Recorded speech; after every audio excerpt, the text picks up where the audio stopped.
गाड्यांची तपासणी होते, काय सांगाल?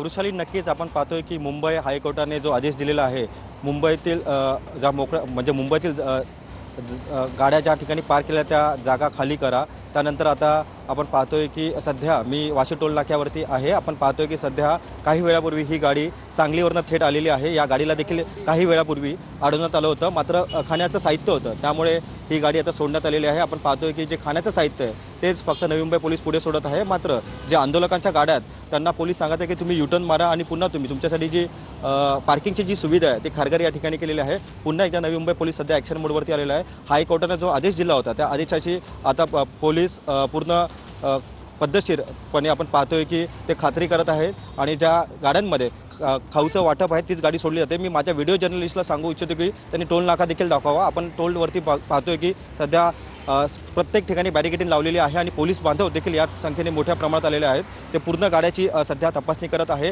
मुंबई कोर्टाच्या आदेशानंतर पोलीस सध्या ॲक्शन मोडवरती आलेले आहे. आपण पाहतोय की मोठ्या संख्येने प्रत्येक टोल नाकाच्या ह्या बॅरिकेडिंग दिसतात, 6 बॅरिकेडिंग आहे. या बॅरिकेडिंगमध्ये आपण पाहतोय की नक्कीच सुरक्षेसाठी गाड्यांची तपासणी जी आहे ती